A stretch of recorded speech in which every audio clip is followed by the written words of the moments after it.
नमस्ते, ग्रीशिंद एकेडमी में आप सभी का स्वागत है। और आज का हमारा टॉपिक है स्लिंग साइक्रोमीटर। तो ये स्क्रीन पे दिखाई दे रहे स्लिंग साइक्रोमीटर है और इसके पार्ट्स है जैसे कि हैंडल हो गया। दो थर्मामीटर इसमें होते हैं। एक वेटेबल थर्मामीटर है, ये जो है नीचे वाला वेटेबल थर्मामीटर है जिसमें गीला कपड़ा लगा है जिसको वीक पे कहते हैं। एक वाटर बॉटल होती है यहाँ पे। एक नॉर्मल ड्राइबल थर्मामीटर होता है, ये वाला जो है ड्राइबल थर्मामीटर है। और एक लकड़ी की फ्रेम या और किसी प्लास्टिक की भी फ्रेम हो सकती है और किसी मेटल की भी फ्रेम यहाँ पे हो सकती है। तो यहाँ पे क्या दिया है, relative humidity is measured by instrument known as a sling psychrometer. तो स्लिंग साइक्रोमीटर का जो यूज़ है हम लोग आरएच को मेजर करने के लिए करते हैं। This instrument consist of two ordinary thermometer. यहाँ पे दो नॉर्मल थर्मामीटर यूज़ होते हैं। एक थर्मामीटर जो है उसको हम ड्राइबल थर्मामीटर कहते हैं, जैसे यहाँ पे मैंने बताया वैसे, जिसके ऊपर कोई कपड़ा लगा नहीं होता, नॉर्मल ओपन थर्मामीटर होता है। और दूसरा जो थर्मामीटर है इसको हम वेटेबल थर्मामीटर कहते हैं, जिसमें एक गीला कपड़ा लगा होता है, जैसे वेटेबल थर्मामीटर है। और इस दोनों थर्मामीटर की मदद से हम रिलेटिव ह्यूमिडिटी को फाइंड आउट कर सकते हैं। Securely fasten in the frame, मतलब ये जो थर्मामीटर है इसको अच्छी तरीके से फ्रेम के अंदर बैठाया जाता है और एक रोटेटिंग हैंडल लगा होता है यहाँ पे। और रोटेटिंग हैंडल की मदद से हम इसको गोल गोल घुमा सकते हैं। ओके, तो ये जो थर्मामीटर है इसको हवा में गोल गोल घुमाते हैं। अब देखेंगे कि किस तरीके से इसको हवा में घुमाने से हमें रिलेटिव ह्यूमिडिटी का पता चलता है। तो एक जो थर्मामीटर है इसमें मैंने जैसे बताया कि एक गीला कपड़ा लगा होता है। Around the bulb of one thermometer wick cloth which is dampen with water when taking reading. इसको गीला किया जाता है, डिस्टिल वाटर जो है उसके साथ में इसको गीला किया जाता है। और गीला करने से क्या होता है, ये जो थर्मामीटर है थोड़ा सा डिफरेंट रीडिंग, कम रीडिंग बताएगा as compare to dry bulb thermometer. तो इसके पीछे की थियरी क्या है, जैसे अभी यहाँ पे देखा कि दो थर्मामीटर होते हैं, वैसे यहाँ पे भी दो थर्मामीटर है। एक जो है ड्राइबल थर्मामीटर है जिसमें कोई कपड़ा लगा नहीं होता। एक वेटेबल थर्मामीटर होता है जिसके बल्ब के ऊपर गीला कपड़ा लगा होता है। अब होता क्या है, जब हवा का झोंका या हवा इसके ऊपर आती है, अब हवा कैसे आएगी, जैसे मैंने बताया कि इसको जो है गोल गोल घुमाया जाता है। इसको गोल गोल घुमाने से क्या होता है, हवा का और इस कपड़े का संपर्क होता है। जब भी हवा का कांटेक्ट होगा तो हवा से पानी जो है इसके अंदर, उस पानी का इवापोरेशन होगा। कपड़े के अंदर पानी है, पानी का इवापोरेशन होगा। जो पानी का इवापोरेशन होगा और इवापोरेशन के लिए जो गर्मी लगेगी वो गर्मी जो है बाहर से भी ली जाएगी और ये जो यहाँ पे मर्क्यूरी होती है उस मर्क्यूरी या पारा जो होता है पारे में से ली जाएगी।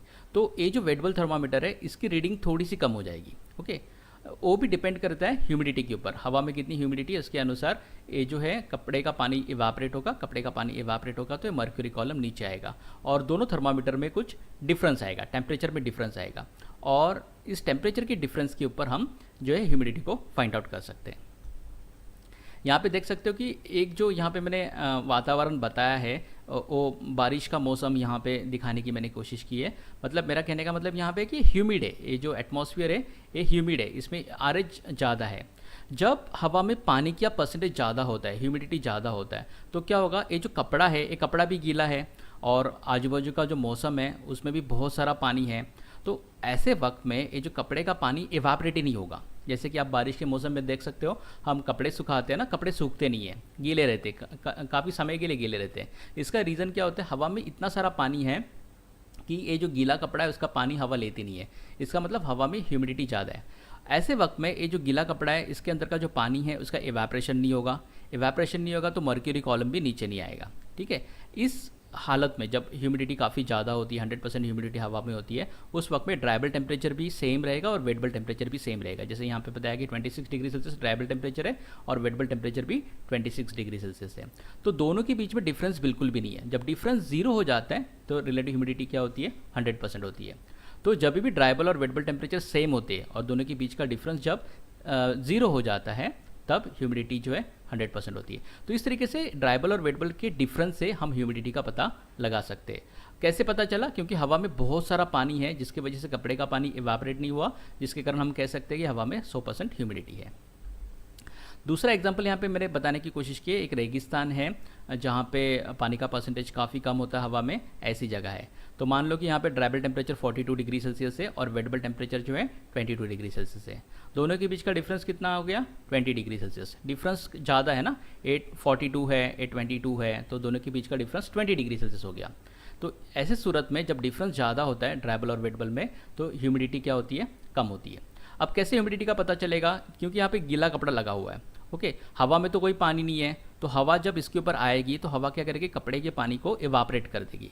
कपड़े का पानी इवापरेट होगा तो इवापरेशन के लिए इसकी हीट लगेगी और ये हीट जो है मर्क्यूरी में से ली जाएगी। मर्क्यूरी में से लेंगे तो मर्क्यूरी क्या हो जाएगा, एक कॉलम नीचे आ जाएगा।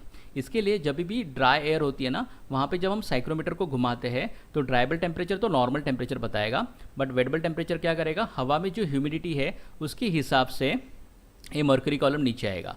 जितनी हवा में ह्यूमिडिटी कम होगी, जैसे यहाँ पे 16% ह्यूमिडिटी है, ह्यूमिडिटी काफ़ी कम है, ह्यूमिडिटी कम है तो कपड़े का पानी इवापरेट होते जाएगा, कपड़े का पानी इवापरेट होते रहेगा तो मर्क्यूरी कॉलम नीचे आते रहेगा, ये जो पारा है नीचे आते रहेगा और दोनों के बीच का डिफरेंस जो है ज़्यादा हो जाएगा।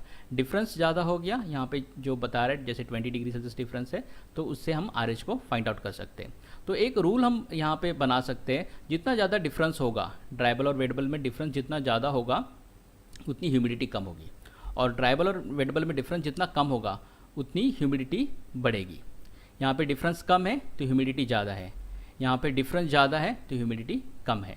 ओके, अब ए जो है मैंने यहाँ पे जस्ट एक एग्जांपल लेके बताया। अब इसको फाइंड आउट करने के लिए ना एक चार्ट आता है, जैसे कि यहाँ पे रिलेटिव ह्यूमिडिटी चार्ट है, इसमें एक साइड में ड्राइबल टेम्परेचर लिखा जाता है और एक साइड में ड्राइबल और वेटेबल का डिफरेंस होता है। जैसे कि इस केस में जो डिफरेंस हम लोग ने निकाला वो कितना था, 20 डिग्री सेल्सियस था। इस केस में जो हम लोगों ने डिफरेंस निकाला वो 0 डिग्री सेल्सियस था। इस तरीके से इसको हम वेटेबल डिप्रेशन कहते हैं। ये जो ड्राइबल और वेटेबल का जो डिफरेंस होता है इसको हम कहते हैं वेटेबल डिप्रेशन। तो इस चार्ट में हम यहाँ पे वेटेबल डिप्रेशन देखेंगे और यहाँ पे ड्राइबल टेम्परेचर देखेंगे और इस हिसाब से यहाँ पे हम ह्यूमिडिटी को कैलकुलेट कर सकते हैं। जैसे कि फर्स्ट केस हमने देखी 26 डिग्री सेल्सियस ड्राइबल और वेटेबल भी 26 डिग्री सेल्सियस था और डिफरेंस 0 था। तो यहाँ पे अगर देखेंगे 26 यहाँ पे लिखा है और डिफरेंस अगर 0 का होता है तो ह्यूमिडिटी 100% होती है। ओके, जैसे जैसे डिफरेंस बढ़ते जाएगा, 1 का हो गया, 2 का हो गया, 3 का हो गया, तो आपको आगे पता चलेगा ह्यूमिडिटी कम कम होते जाती है।